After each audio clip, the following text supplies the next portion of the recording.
The more you try to keep me down and keep my head above the water, you can never hold me down. The more you try to block me out, that's where I kick the wall down. You can never hold me back. The more you try to put me out, the more I'll be blazing, it's too hot. The more you try to put me in the dirt, increase my work, the expert. You see the hunger in the eyes of a survivor. Swallowed my pride, washed down with some saliva. Reinvented my whole life, mental MacGyver. One door shut, another open up wider. Listen, battle drums in the distance, moving with enough force like army tank pistons. Pray for the strength of Jah to fight resistance. Fight mode, shields up, moving with resilience. With the strength of 1,000 lion and the strength of 1,000 giant, we stay strong. We stay strong. With the strength of 1,000 elephant and the strength of 1,000 tiger, we stay strong. We stay strong.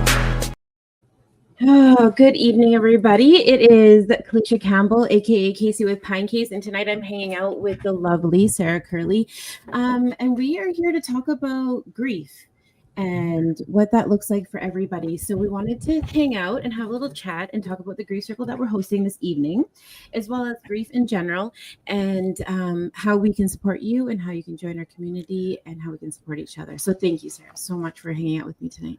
Well, thank you. Thank you for the opportunity to support the community, to support just really a good cause, right? Because what brought us together here is Overdose Awareness in the end this month, right? This is when I reached out to say, hey, I'm here for Pinecase to help you in some ways, and especially around, you know, some of the core aspects of focus, right, around addiction, around recovery, that Pinecase really focuses on, and like grief is a part of that.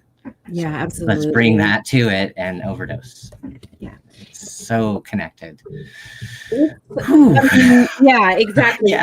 Right. It is. It's interesting to see how the conversation has evolved over time, because when we used to speak about overdose, it was kind of few and far between. The conversation didn't really exist in the home, and you know, it was like a distant aunt or you know, a neighbor's daughter's friend or something. And now we just live with this everywhere we go. It's next door, it's in our home, it's at work, it's everywhere. And I just feel like nowadays, it's the reality actually, that the awareness piece is so important, especially when we're talking about ending stigma and allowing people to hopefully reach out and get the help that they need. So I feel like there's maybe two pieces to the conversation, and grief being fundamentally maybe the most important piece of it.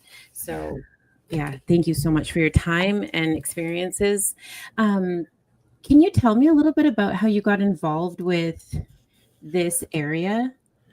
Ooh, I mean, it's just kind of a part of life to a degree. So, right, like it's going to bring me in. But when I started doing the work around relationships and supporting people within their relationships, and then supporting Indigenous communities, it really became apparent how important actually building and supporting processes for all of us to move together through our grief instead of just kind of rushing past it or pushing it away really is. Like, it's needed. It's something we all need. Just linking it right back again to that whole overdose situation and addiction, right? Leading to that. Grief is often one of those fundamental challenges that people are trying to process with their addiction, right? Maybe some loss, something that occurred in their youth or another moment in their life, and just trying to find that safety, that sense of something again. Yeah, absolutely. And so I don't even think people realize that grief is maybe such a massive piece of it. Like, you know, a lot of people talk about, oh, I have childhood trauma. Oh, I've dealt with this, I've dealt with that. And then when I started navigating my own situation, I realized that if I had the opportunity to manage and navigate my grief properly, I'm almost certain I probably would have sidestepped my entire substance use and abuse situation. There's this inherent expectation to suck it up and deal with it and now's not the time. And, and so we, historically, and maybe more so with men than women, but we just kind of trudge through it. And we're like, okay, on to the next situation. And then before you know it, these situations will stack up and we've gotten ourselves into quite a mess of a situation, whether that's depression or suicidal thoughts or substance abuse. It's. Yeah. And I mean, like, right, that when you're, these things you mentioned, like trauma, that is going to have its own experience of grief around it too. When, especially like as you're working through these things and you come to that recognition of a loss of part of your own life you never had an access to because of that trauma or those experiences. That's another area that I don't think gets talked about a lot either. Like, yeah, we're here for overdose awareness, which is a loss of life, but there's also our losses in these little personal ways around our identity or our experiences. These things too create grief.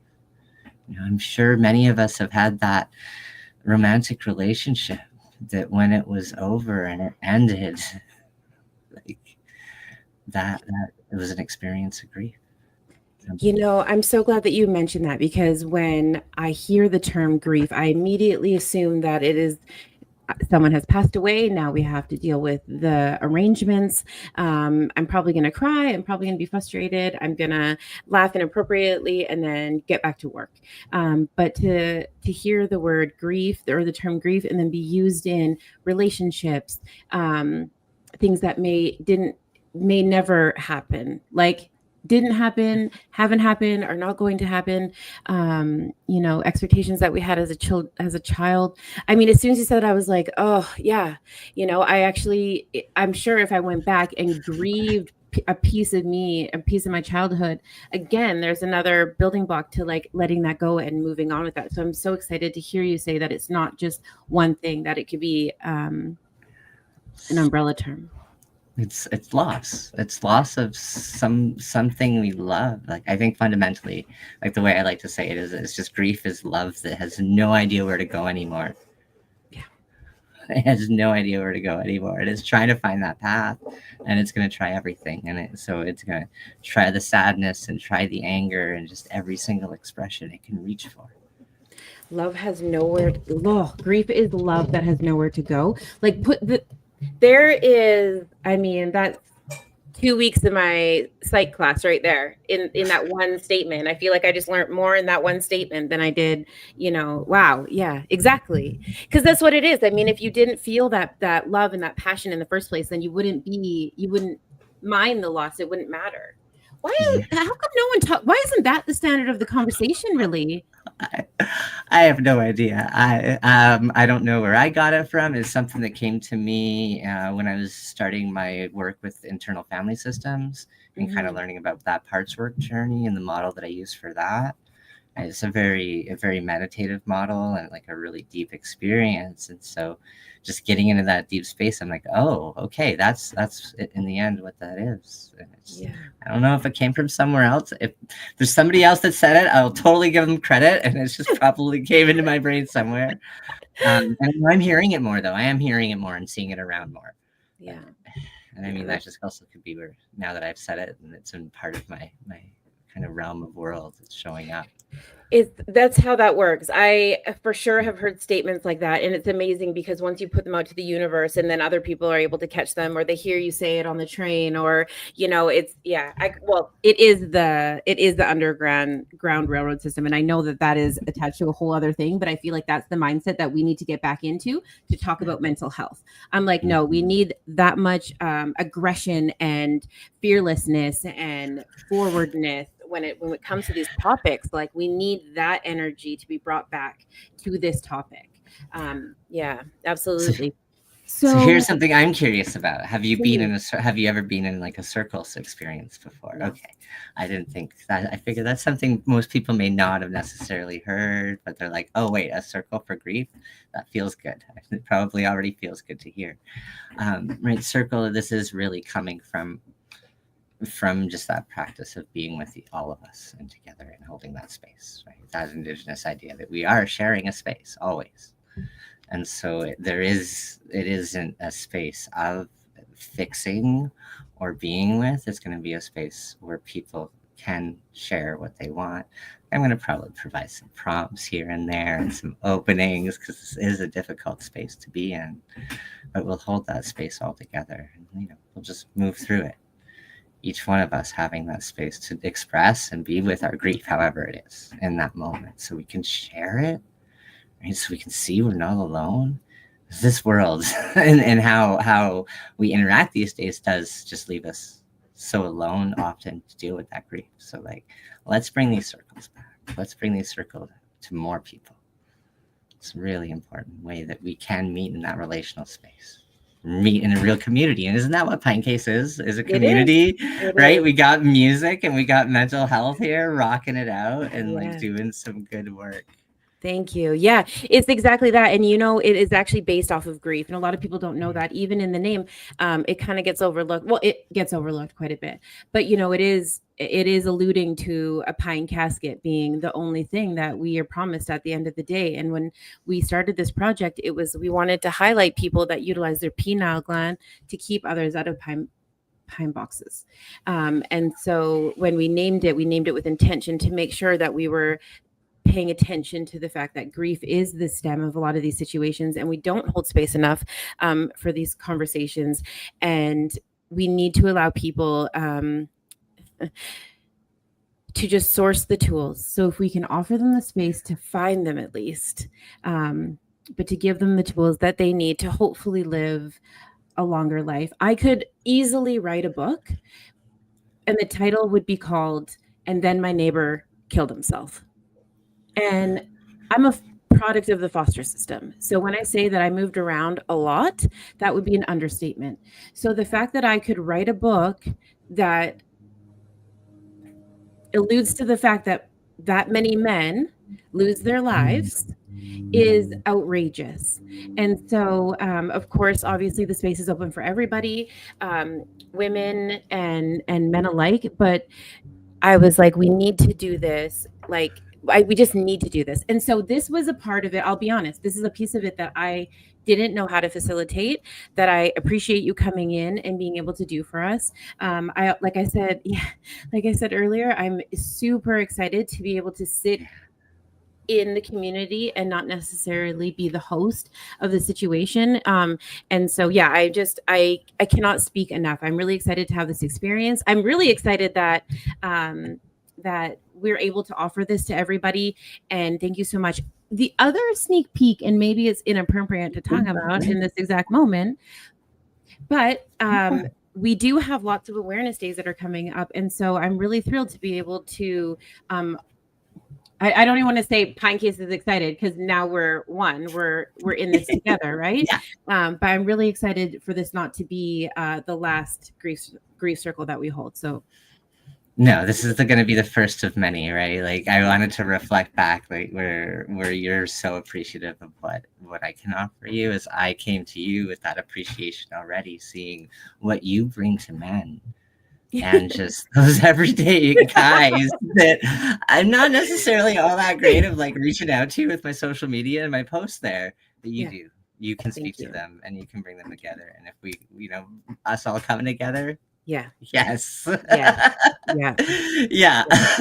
Yeah. Exactly. Wonderful. Yeah. Maybe if I cuss more in my post or something, I don't know. Okay. So when you sent, and you know what, this is like a little bit behind the scenes stuff, but when you sent the information and we're like, okay, we're going to do the thing, Calico immediately was like, shit.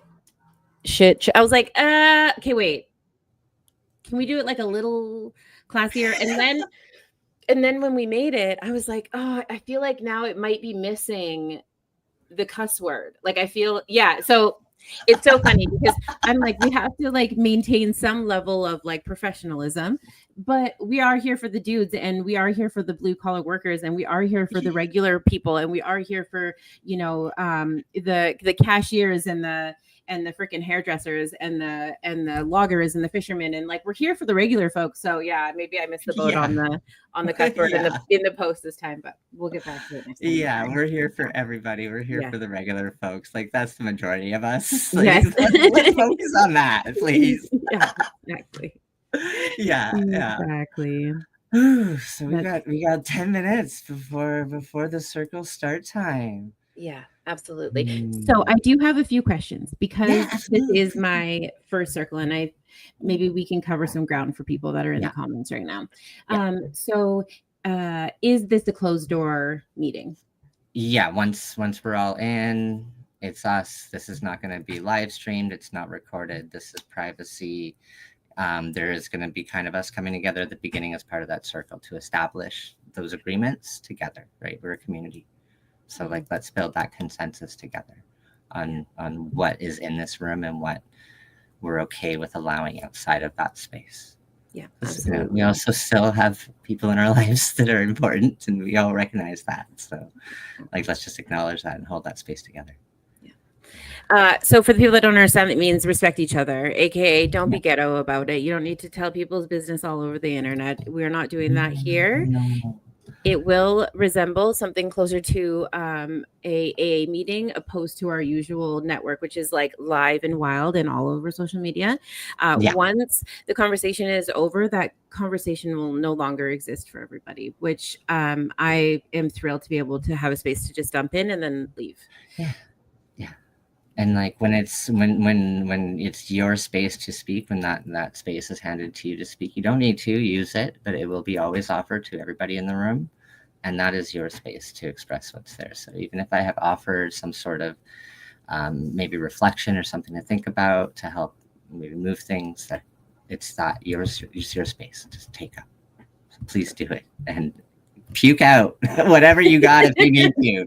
Like if there's been that just something, a loss that you have not gotten to speak of, this is the opportunity. Yeah. And we'll be here all together for that. Yeah.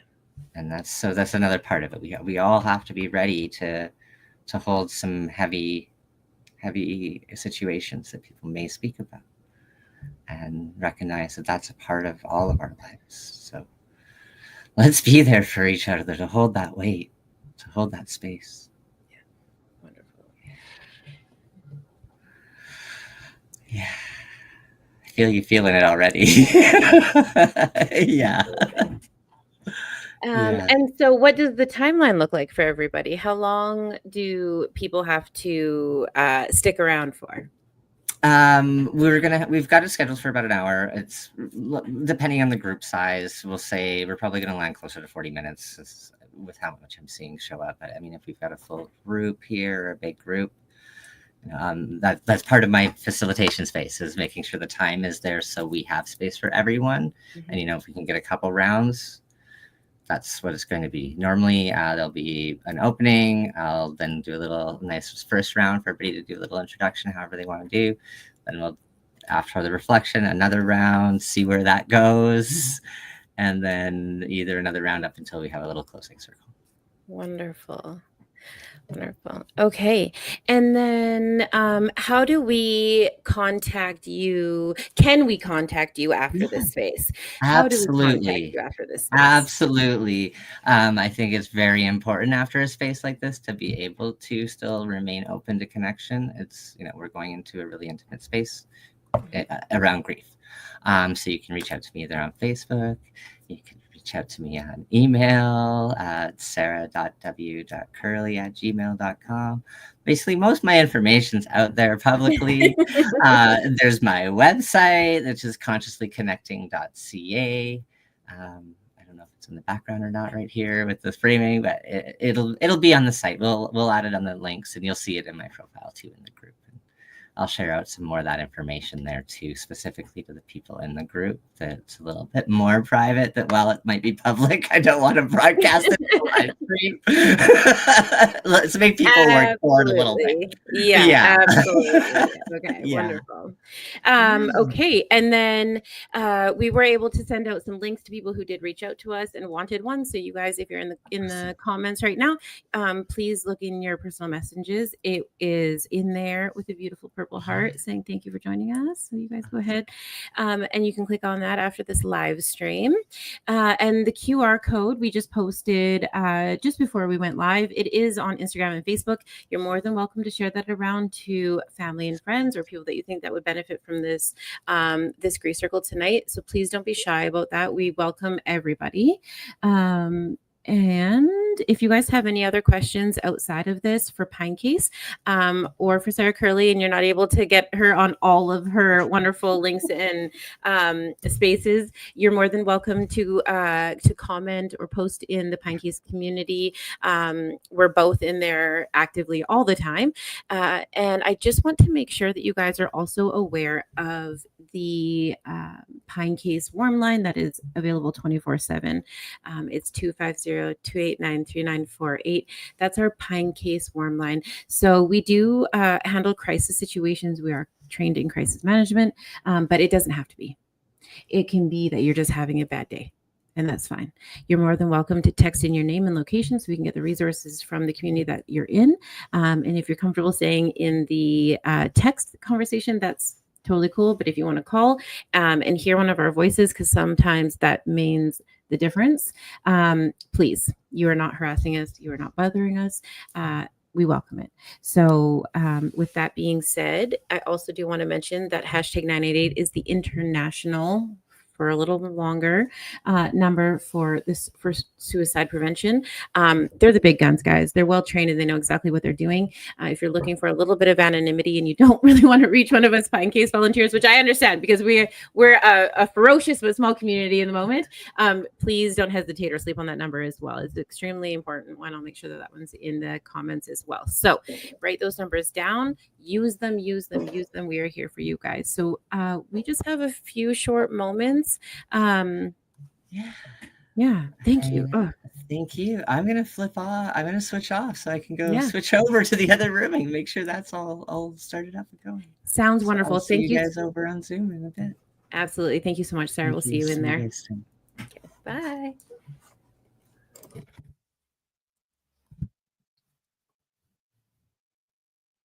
Thank you guys so much. Seriously, I appreciate you more than you know. I'm so excited to be able to sit and chat and hang out with you guys tonight. So please take the time and the opportunity to do so. We'll be doing more of these. Don't you worry about that.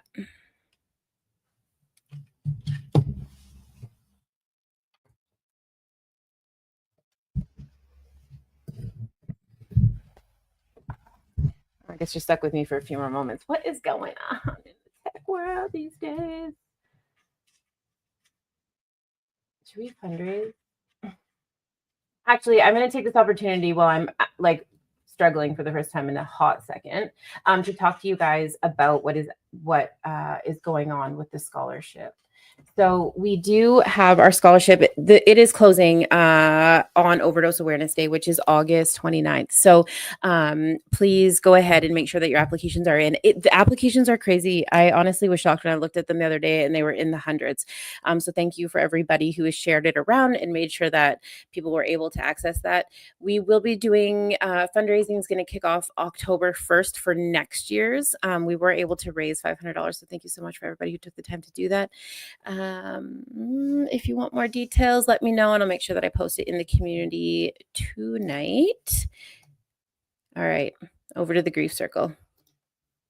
We stay strong.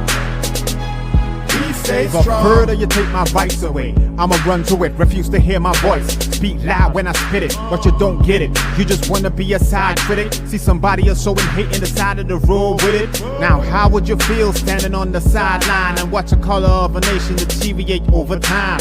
The flag real high, but compassion 6 feet below. Now you're searching for that justice that decided to never show. Deny my place, I'm back with a trace. Keep up the pace, tight lace, game face. Get back in the race. Whatever they did could never be undone. Every dark night ends with the rising of the sun. Squandered every wealth that's built from the mud. Squandered every wealth that's built from the blood. Squandered every wealth that's built in chains. Stolen from the ancestors running through my veins. With the strength of 1,000 lion and the strength of 1,000 giant, please stay strong. Please stay strong.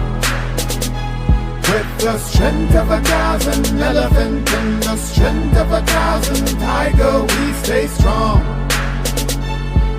stay strong. We stay strong. I can see, run to the light at the end of the tunnel winner. We stay strong. I can't breathe, we're gonna get oxygen without the justice system. We stay strong. And I know, gotta keep my head together. We stay strong. Don't doubt me, please don't doubt me. We stay strong. Tell me how can we be strong if we still shooting? Tell me how can we be strong if we still looting? Tell me how can we be strong if we still hating? Please tell me now, please.